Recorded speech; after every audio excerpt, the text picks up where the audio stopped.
Everyone, welcome back to my channel. कैसे हो आप सब? आई होप आप लोग अच्छे होंगे और मैं भी अच्छी हूँ। और आज मैं आप लोगों के द्वारा किया हुआ जो कमेंट है, बहुत सारा कमेंट मेरे पास आ रहा है। जिस दिन से NIOS मान्य हुआ है, फिर STET को लेकर मतलब बहुत सारा क्वेश्चन ऐसा है जिसका जवाब देना बहुत ज़्यादा ज़रूरी हो गया था। तो मैं पिछले दिन ही बोली थी कि मैं एक वीडियो लेकर आती हूँ, बट लेकर मैं नहीं आ पाई। थोड़ा सा बिजी शेड्यूल है अभी मेरा, इस वजह से। सबसे पहले STET एग्ज़ाम जो कैंसिल हुआ है, उसको लेकर बहुत सारा सवाल हर एक इंसान के मन में घूम रहा है। जो उसमें शामिल हुए थे उनके मन में भी, और जो नहीं शामिल हुए थे उनके मन में भी। हम लोग जैसे लोग भी हैं, वो भी परेशान है कि आखिर ये हुआ तो हुआ क्या। जो रिजल्ट 1 से 2 दिन में निकलने वाला था, अचानक से वो एग्ज़ाम कैंसिल कैसे हो सकता है। तो इसको लेकर बहुत ज़्यादा विरोध हो रहा है। अखिल भारतीय विद्यार्थी परिषद ने भी इसका पुरजोर विरोध किया है। मैं वीडियो भी इस पर डाली थी, न्यूज़पेपर का था। और उन लोगों ने मुख्यमंत्री, राज्यपाल, इसके बाद मतलब जितने भी वो हैं, बिहार बोर्ड के अध्यक्ष हो गए, मुख्यमंत्री, राज्यपाल, इन सबको पत्र लिख के STET पे फिर पुनः विचार करने को कहा है और रिजल्ट प्रकाशित करने को वो लोग बोल रहे हैं। और अगर ऐसा नहीं होता है तो फिर बहुत बड़ा आंदोलन होगा, ऐसा उन लोगों का कहना था। आगे देखिए क्या होता है। स्टूडेंट भी, जो अभ्यर्थी हैं STET वाले, वो भी सड़कों पे उतरे हुए हैं। इसके अलावा जो सेकेंड क्वेश्चन था, वो था बिहार में जो अभी NIOS को मान्यता दे दी गई है, तो फिर से बहाली की प्रक्रिया जो है स्टार्ट होने वाली है। क्योंकि हम सभी इस बात को जानते हैं कि बहाली प्रक्रिया पर रोक लगी हुई थी NIOS DLED की वजह से, क्योंकि हाईकोर्ट ने आदेश दिया था और फिर बिहार सरकार उसको मान नहीं रही थी। NCTE से पूछा गया था, अब NCTE ने भी उसका जवाब दे दिया है कि वो शिक्षक भर्ती के लिए, सभी शिक्षक भर्ती के लिए मान्य है। मतलब जो 2 वर्षीय डिप्लोमा जो होता है रेगुलर वाला, उसको जितना वो है उतना ही, उसी के बराबर इसको माना गया है। क्योंकि इसमें जो कर रहे थे DLED वो शिक्षक थे, और वो लोग लेशन प्लान जो अलग से हम लोगों का होता है, जो लोग रेगुलर वाले करते हैं, तो वो लोग पहले से स्कूल में पढ़ा ही रहे थे।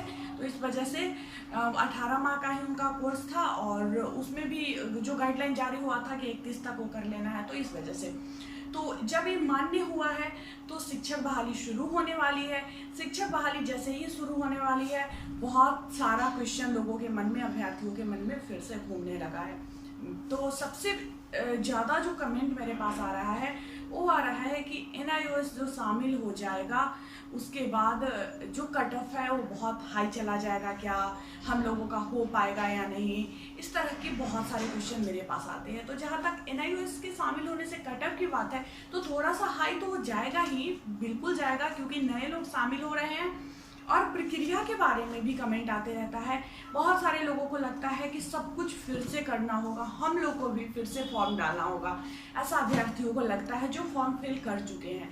तो ऐसी कोई बात नहीं है, आपको बिल्कुल परेशान होने की आवश्यकता नहीं है। आप लोगों को दोबारा फॉर्म नहीं डालना है, फॉर्म सिर्फ NIOS DLED वाले को ही डालना है। क्योंकि उन लोगों के उस पर रोक लगी हुई थी, उन लोगों के लिए डिसीजन आया है और सिर्फ वही लोग फॉर्म फिल करेंगे। हालांकि जो रोस्टर तैयारी करना और जो प्रक्रिया है वो फिर से शुरू हो जाएगा, क्योंकि सब कुछ फिर से करना होगा। जो जहां था वही रह गया, और फिर से प्रोविजनल से लेके जितना भी मेरिट लिस्ट है, जितना सब कुछ फिर से तैयार करना होगा। अब मेरिट लिस्ट को लेकर भी मेरे पास बहुत कमेंट आते रहता है। लोग रोस्टर मांगते हैं, कोई वैशाली का, कोई मुजफ्फरपुर का, कोई कहीं का। तो आप मेरे पुराने वीडियोस को देखिए, मैं सब जगह का रोस्टर अपने चैनल पे ऑलरेडी अपलोड कर रखी हूँ। तो आप पीछे जाइए, पुराने वीडियो को देखिए और आपको मिल जाएगा।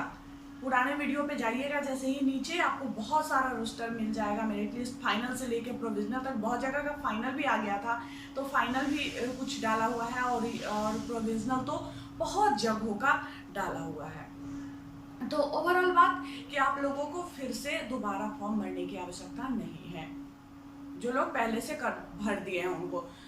अब एक सवाल कट ऑफ को लेकर कि कट ऑफ क्या बहुत हाई चला जाएगा। तो ऐसी कोई बात नहीं है। न्यूज़पेपर में तो कुछ दिन पहले जब हाई कोर्ट डिसीजन दी थी तो उस समय तो आया था एक न्यूज़पेपर में, प्रभात खबर में, कि 90% तक मेरिट चला जाएगा, लेकिन ऐसी कोई बात नहीं है। 90% तक उतना हाई मेरिट नहीं जाएगा। वैसे मेरिट तो बहुत हाई गया था, देखे ही थे, लेकिन NIOS की संख्या बहुत ज़्यादा नहीं है।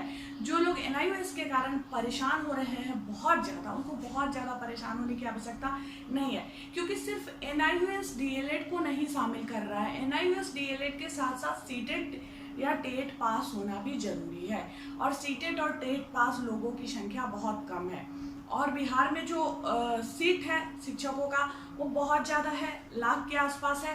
तो वैसे भी बहुत अधिक परेशान होने की आवश्यकता नहीं है रेगुलर DLED वाले BEd वाले को, क्योंकि बहुत अधिक संख्या NIOS के कारण नहीं बढ़ेगी। दिसंबर में जो एग्ज़ाम हुआ था उसमें 20,000 पूरे बिहार में सीटेट क्वालिफाई किए थे लोग, और जो 20,000 हम लोगों के पास डाटा रहता है ना, उसमें से बहुत सारे लोग, लगभग आधे लोग ऐसे होते हैं ना जो दोबारा तिबारा देते रहते हैं सीटेट अच्छे मार्क्स के लिए, वो सब भी रहते हैं, तो सबको ऐड किया जाता है। जो पिछले बार भी किए थे इस बार भी किए थे, सारा मतलब ऐसा हम नहीं हम मान सकते कि पिछला बार 20,000 किया था इस बार 20,000 किया तो टोटल सीटेट पास 40,000 है, ऐसी बात नहीं होती है। उसमें से बहुत सारे लोग ऐसे होते हैं जो हर बार देते हैं। जैसे हम लोग भी जब तक नियोजन नहीं हुआ था तब तक कितना बार हम लोग सीटेट का एग्ज़ाम देते थे, क्वालिफाई करने के बाद भी 3 बार मैं भी दी हुई हूँ सीटेट का, और 3 बार नहीं 4 बार मैं दी थी, 4 या 5 बार, जिसमें से मेरे पास बहुत सारा वो भी है, मार्कशीट भी है सीटेट का, मैं दिखा भी चुकी हूँ अपने चैनल पे, शायद उस चैनल पे दिखाई थी जो मेरा ब्लॉग चैनल है, वहाँ पे मैं दिखाई थी। तो तीन मेरे पास है, और मैं दी थी सर एक 6 to 8 का तो एक ही बार दी थी, उसी बार क्वालिफाई करके। कि मतलब मैं बताना ये चाह रही हूँ कि ऐसे बहुत सारे लोग होते हैं जो हर बार देते रहते हैं अच्छे मार्क्स के लिए, कि अच्छा मार्क्स मिले, ताकि बोनस अंक जो मिलता है अच्छा मार्क्स आने के बाद मिलता है ज़्यादा, ठीक है। तो इस वजह से लोग देते रहते हैं, अपना लक आजमाते रहते हैं, मेहनत करते रहते हैं ज़्यादा मार्क्स लाने के लिए। तो ऐसा हम नहीं वो कर सकते हैं कि पिछला बार इतना किया था इस बार इतना किया तो इतनी ज़्यादा संख्या हो गई, क्योंकि मेरिट लिस्ट भी देखते हो ना सारे जगह का, तो सारे जगह टॉप पे रहते हैं तो एक ही लोग रहते हैं, 10-10, 20-20 जगह एक ही लोग टॉप पे हैं, तो वो नौकरी करेंगे कहीं तो एक ही जगह करेंगे ना, सारे जगह तो करेंगे नहीं। तो वही हाल सीटेट का भी है, बहुत सारे लोग ऐसे रहते हैं जो दोबारा तिबारा देते रहते हैं। रही NIOS वाले की संख्या की बात तो 2,000 के आसपास होगा बिहार में, उससे ज़्यादा मुझे नहीं लगता, क्योंकि अगर आप अपने आसपास नज़र दौड़ाएंगे ना तो NIOS से DLED करने वाले आपको बहुत ज़्यादा लोग मिल जाएंगे, लेकिन जब आप उसमें सीटेट क्वालिफाई ढूंढेंगे तो बस इक्का दुक्का ही आपको मिलेंगे। इस तरह की स्थिति है। आप अपने ही समाज में अपने ही आसपास नज़र दौड़ा के देखिएगा, जैसे मैं ही अपने आसपास नज़र दौड़ाती हूँ तो जो फील करती हूँ तो मैं अपना अनुभव आप लोगों को बता रही हूँ कि उतना अधिक परेशान होने की आवश्यकता नहीं है। फिर जो कमेंट था, क्या बहाली समय पे पूरी होगी, ये भी कमेंट बहुत ज़्यादा रहा है कि मैम क्या आपको लगता है कि हो पाएगा, मैम क्या मतलब बहुत सारा लोगों को यही लग रहा है कि हो नहीं पाएगा चुनाव से पहले, क्योंकि जो वादा किया जा रहा है कि चुनाव से पहले हो पाएगा, लेकिन अगर आप इसको प्रैक्टिकली भी सोच के देखें ना तो लगता नहीं है कि चुनाव से पहले मतलब पूरा बहाली संभव हो पाएगा। हो भी पाएगा ना तो कुछ लोगों का हो पाएगा, जैसे जो नियोजन पत्र भेजा जाता है, तो नियोजन पत्र के बारे में मैं बताई ही हूँ, बहुत बार बता चुकी हूँ, बहुत बार मेरा वीडियो आ चुका है कि अगर घर पे भेजने वाला सिस्टम हो जाता है डाक से नियोजन पत्र, तो एक ही लोग को बहुत सारा नियोजन पत्र आ जाता है, और एक मंथ तक वेट करना होता है उनके लिए कि वो अगर ज्वाइन नहीं करेंगे तो फिर दूसरा जो सेकेंड नंबर पर रहेंगे उनके घर फिर नियोजन पत्र जाएगा। तो अगर कैंप लगा के नहीं बहाली करती है तो ऐसी स्थिति हो जाएगी। लेकिन प्राथमिक शिक्षा निदेशक आप भी देखे होइएगा लाइव आजकल बराबर फेसबुक पे और यूट्यूब वगैरह पे आते रहते हैं, तो उन्होंने कहा कि कोई अल्टरनेट व्यवस्था किया जाएगा लॉकडाउन में, जिससे समय पे पूरा किया जाएगा नियोजन की प्रक्रिया। तो अब देखना है कि इस बात में सच्चाई कहाँ तक है। भगवान करे कि कोई भी व्यवस्था हो कि लोगों का बहाली सुनिश्चित हो पाए, क्योंकि मैं थक चुकी हूँ वीडियो बनाते बनाते, मतलब कभी कभी वीडियो बनाने में भी बुरा लगता है इस मैटर पे। अब स्थिति ऐसी हो गई है ना कि इतना बार वादा होता है, इतना बार मतलब अभी STET वाले के लिए सोचिए कि वो लोग पूरा सोच लिए थे कि नियोजन निश्चित हो जाएगा क्योंकि हाई स्कूल उत्क्रमित हुआ है तो उसमें शिक्षक आएंगे कहाँ से, शिक्षकों की बहुत अधिक आवश्यकता थी और सबको यही लग रहा था कि STET वाले का तो जरूर ही हो जाएगा, अभी हाई स्कूल में बहाली तो हो ही जाए। लेकिन देखिए अचानक से क्या हो गया। तो बिहार में कुछ भी संभव है, यहाँ पे कुछ भी अचानक से हो जाता है।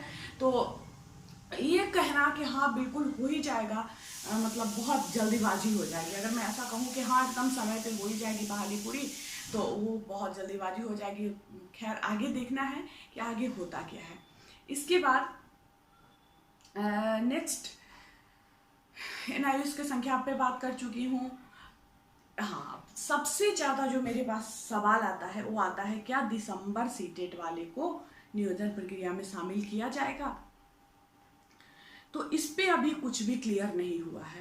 इस क्वेश्चन का जवाब ना मैं देने में सक्षम हूँ ना ही कोई भी देने में सक्षम नहीं है कि दिसंबर वाले को लिया जाएगा या नहीं, क्योंकि अगर दूसरा सब कुछ आता है फॉर्म भरने का ये सब करने का तो दूसरा वो आएगा ही शेड्यूल, ये तो निश्चित है।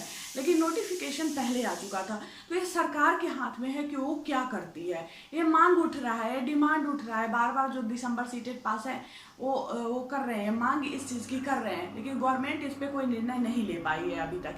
और वो नेक्स्ट सप्ताह, नेक्स्ट क्या, कल से मंडे से लेकर सैटरडे तक में आपको ये चीज़ पता चल जाएगा कि आगे क्या होने वाला है। अगले सप्ताह मतलब इस पर निर्णय लिया जाएगा।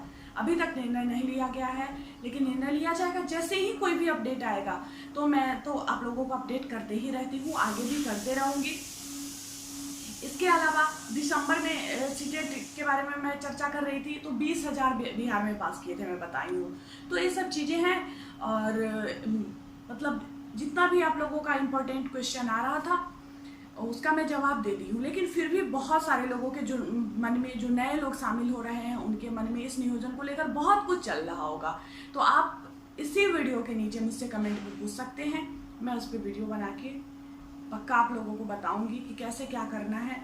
शुरू से ही मैं करते आ रही हूँ, आगे भी करते रहूँगी। मैं हमेशा आप लोगों के साथ हूँ तब तक जब तक कि आप लोगों का नियोजन ना हो पाए, आप लोग नियोजन ना हो जाए, आप लोग टीचर ना बन जाए, तब तक एकदम मेरा दिल से वो है आप लोगों के लिए दुआएं निकलती है हमेशा कि आप लोगों का हो जाए।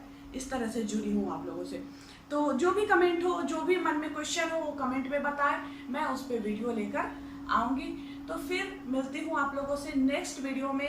कमेंट जरूर करिएगा जो भी क्वेश्चन होगा। तो तब तक के लिए बाय बाय, इसी दुआ के साथ कि सब कुछ अच्छा हो। बाय।